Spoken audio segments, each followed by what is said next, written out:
कार्यक्रम में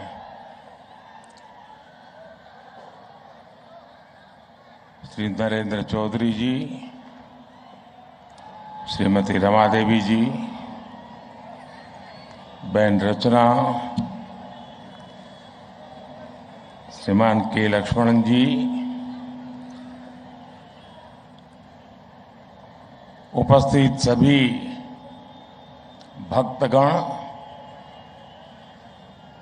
अपार संख्या में आए हुए सभी महानुभाव, देवी और सज्जनों, आज कार्तिका पूर्णिमा और कार्तिका सोमवार भी इस पावन अवसर पर आपके बीच आना और यहां कोटि दीपोत्सव का हिस्सा बनना, ये बहुत ही सौभाग्य की घड़ी है। शायद ईश्वर के आशीर्वाद है। और आप सब तो जानते हैं कि मैं तो महादेव शिव की नगरी काशी का सांसद हूं। आज बाबा की काशी में देव दीपावली मनाई जा रही है। मैं इस बार काशी नहीं जा पाया हूं, लेकिन जो कमी मैं महसूस करता था वो आज यहां पूरी हो रही है।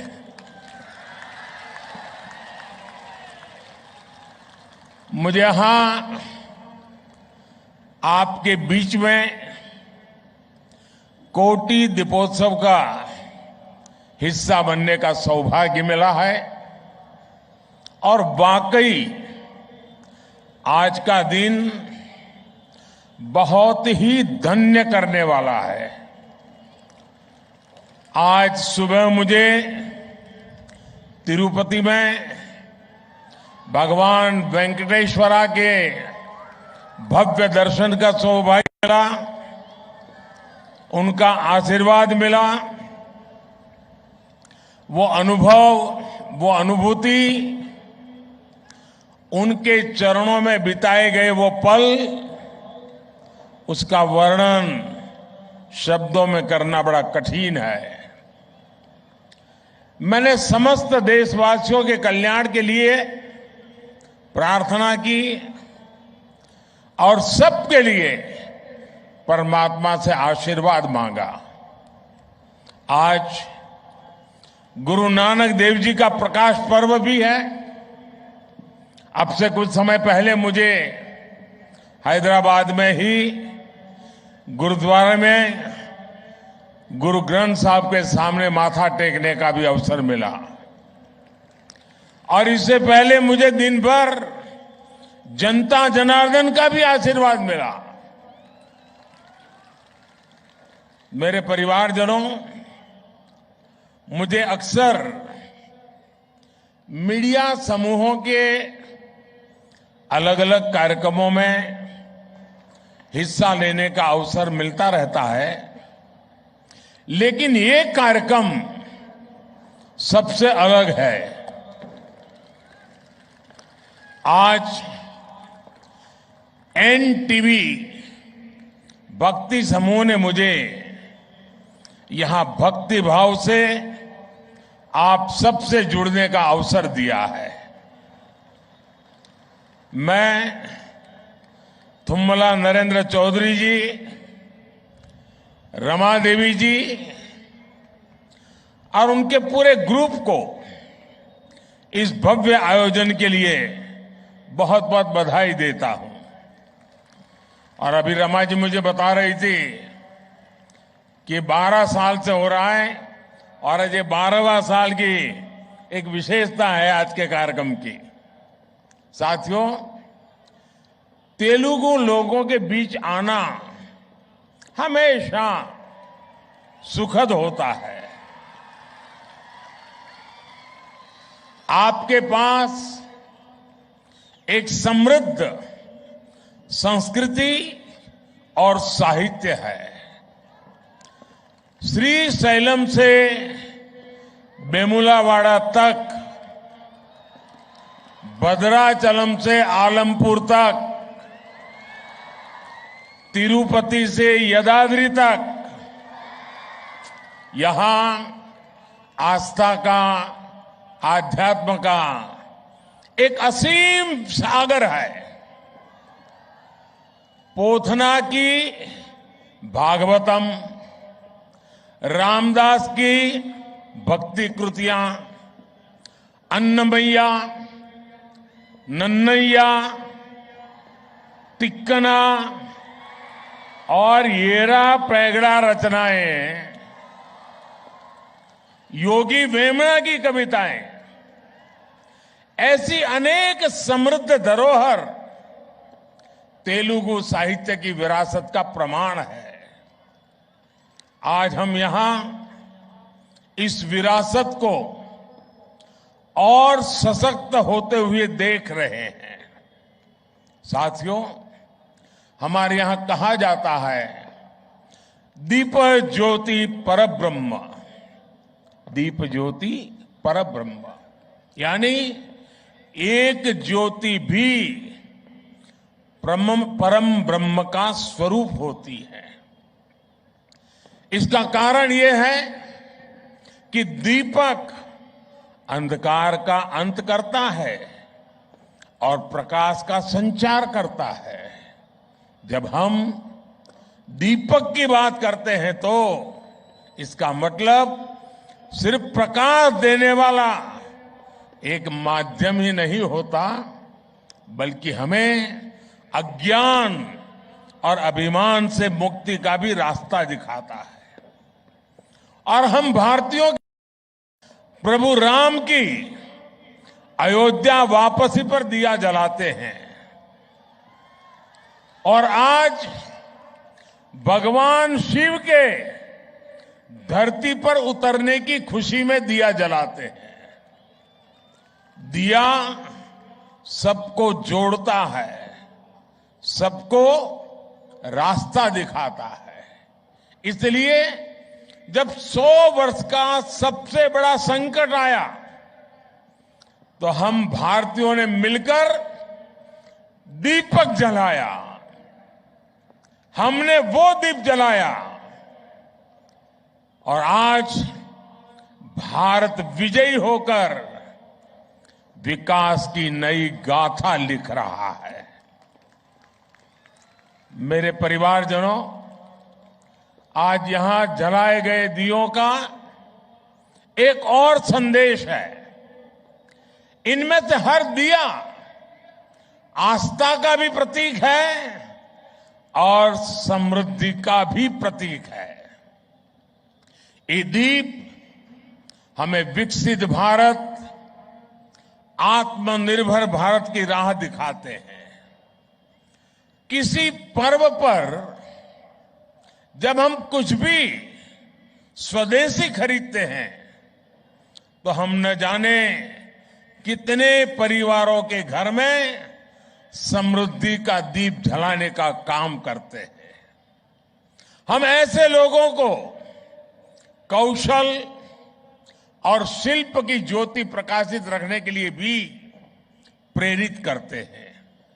इसी तरह जब हम नेचुरल फार्मिंग को बढ़ावा देने के लिए आगे आते हैं तो हम धरती मां को केमिकल से मुक्त करने का दीप जलाते हैं। जब हम स्वच्छता के लिए एकजुट होते हैं, जब हम जल संरक्षण पर, नदियों और झीलों को साफ करने पर ध्यान देते हैं, तब हम आने वाली पीढ़ियों के लिए इस धरा को बेहतर बनाने का दीप जलाते हैं। हर अच्छा प्रयास एक दीपक की तरह आने वाली पीढ़ी दर पीढ़ी तक अपना प्रकाश फैलाता रहता है। आज हम कोटि दीपोत्सव कर रहे हैं। लेकिन जब हम अपने बच्चों के लिए एक बेहतर भविष्य का संकल्प लेते हैं तो हमारा सामर्थ्य 140 कोटि दीपोत्सवों का हो जाता है।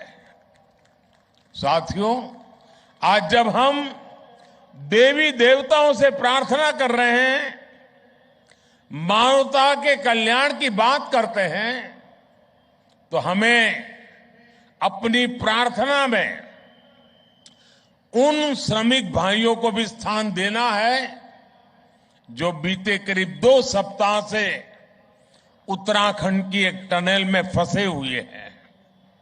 सरकार और तमाम एजेंसियां मिलकर उन्हें संकट से बाहर निकालने में कोई कोर कसर बाकी नहीं छोड़ रही है।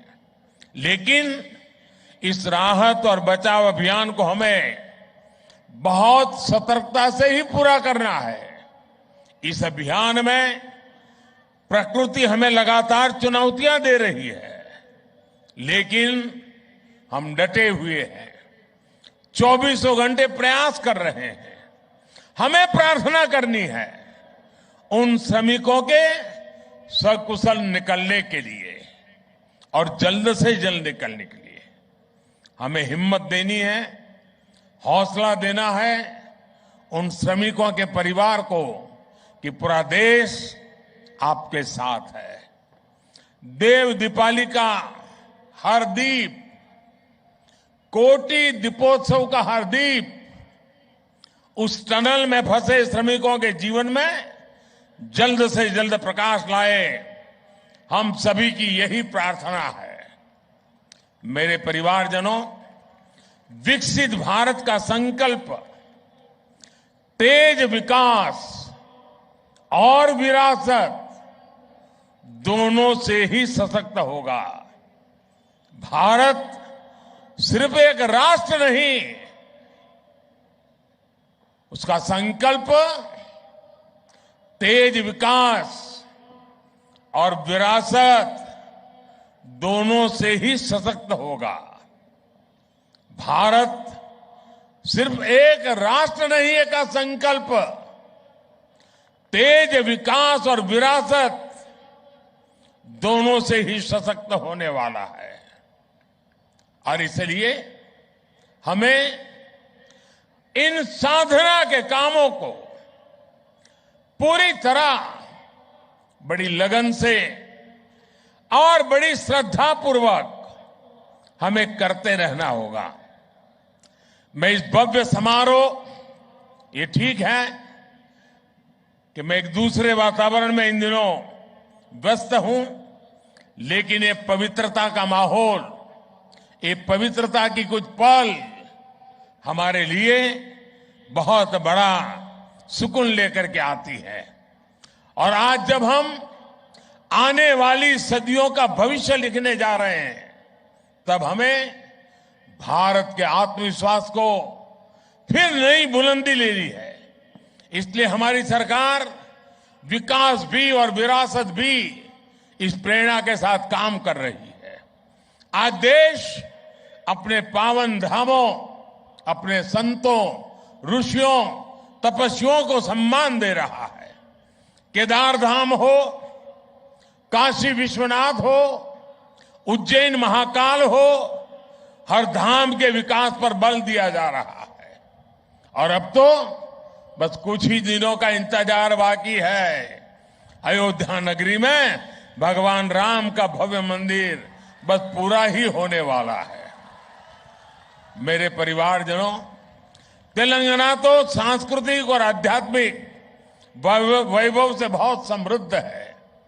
यहां मुलुगु में काकतीय रामप्पा मंदिर का विश्व धरोहर शिलालेख है। हजारों खंभों वाले मंदिर का कायाकल्प कई दशकों के बाद हो रहा है। भद्राचलम में श्री सीता रामचंद्र स्वामी मंदिर में नई सुविधाओं का निर्माण किया जा रहा है। जोगुलंबा अम्मवारू को अब भविष्य की पीढ़ियों के लिए संरक्षित किया जा रहा है। बोनालू और बथुकम्मा जैसे त्योहारों को राष्ट्रीय स्तर पर मनाने के प्रयास चल रहे हैं। सम्मक्का सरक्का मेदाराम जथारा, जिसे आदिवासी समुदाय का कुंभ भी माना जाता है, उसका महत्व भी पूरे देश तक पहुंचने के लिए काम शुरू हो रहा है। साथियों, मैं संस्कृति और आस्था की सेवा करने के लिए भक्ति टीवी ग्रुप की भूरी भूरी प्रशंसा करूंगा। आपका ये प्रयास युवाओं को प्रेरित करेगा, अपने मूल से जुड़े रखने में मदद करेगा। राष्ट्रभक्ति, राष्ट्रशक्ति और राष्ट्रीय संकल्प का ये दीप ऐसे ही जलता रहे, अपना प्रकाश फैलाता रहे, नई चेतना जगाता रहे, नई प्रेरणा का पुंज देता रहे और हम आने वाली पीढ़ियों को भी इस प्रकाश के रास्ते पर चलने की प्रेरणा देते रहे। इसी एक भावना के साथ मैं भी आज इस दीपोत्सव के अवसर पर अपने आप को इसका हिस्सा मान करके स्वयं में धन्यता अनुभवता हूं और मैं नरेंद्र भाई और उनके पूरे परिवार को हृदय से बहुत बहुत बधाई देता हूं। धन्यवाद जी।